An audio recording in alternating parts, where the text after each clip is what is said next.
Hey guys, I've got the day off work and the weather outside is shocking, so what better way to spend the day than to brew up a beer. So it's a bit of an impromptu brew day, so I'm just going to be doing a small batch using the hot water urn here. So I put through an order this morning to Tiffany from Homebrew. So thanks Tiffany for getting the order done so quickly. So I've just whipped down there and picked it up.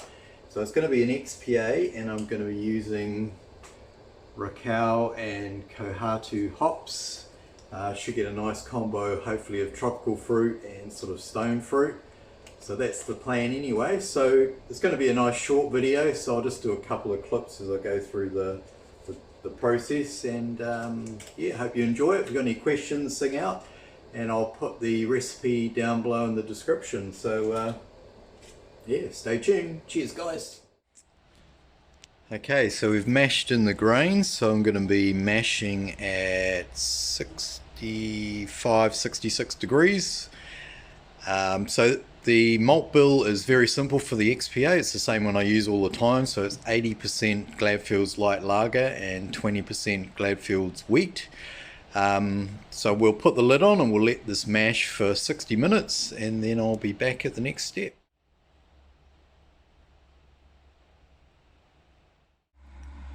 Okay, so we've finished the mash. I pulled the grain bag out as you can see, and I'm gonna be sparging the grains while we're bringing the liquid up to the boil, and then I'll be collecting my pre-boil volume. Unfortunately the maximum on here is 8 litres. I'll probably go for 8 1/4 litres pre-boil. So we'll finish doing the sparging and I'll be back. Okay, so we've finished the sparge and we've just started the boil. As you can see, the old urn here gets a very vigorous boil going, which is good. So we'll keep doing that. I'm just going to be adding the hops at the end of the boil, so just basically for a whirlpool. So we'll see you at the end of the boil. Okay, so we've reached the end of the boil. I did put part of a WHIRLPOOL tablet in 10 minutes before the end. So what I'm going to do now is we will turn off the boiler and we are going to add in 1/3 each of the Kohatu and Rakau. And then what I'm going to do is, so it's at 100 degrees at the moment, obviously the temperature, so I'm going to whirlpool as quickly as I can down to 80 degrees and then let it sit for at least 15 to 20 minutes in total. So we'll start the whirlpool and I'll be back.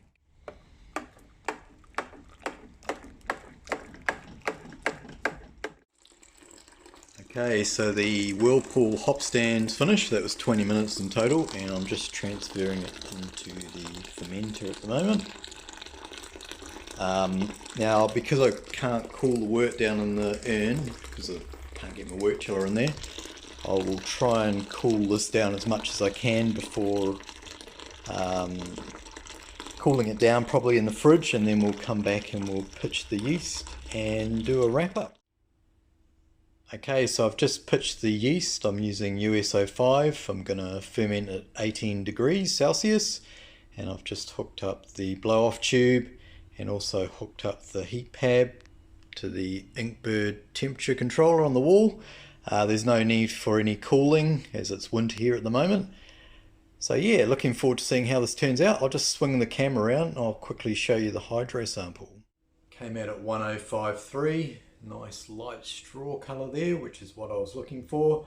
Solids are just starting to fall out of suspension thanks to that WHIRLPOOL tablet.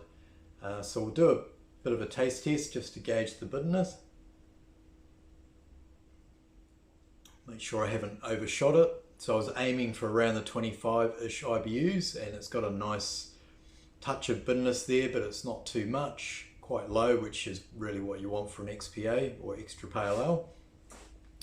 So happy with that. So yeah, that's brew day done and dusted. So I will come back and do a dry hop for a 3-day dry hop using the 2/3 left over of each of the Rakau and Kohatu hops, and just talking to a couple of people that brew commercially, that's quite a good way to go. So if you're doing a whirlpool and dry hop only additions, do about 1/3 in the whirlpool and 2/3 of your hops in the dry hop.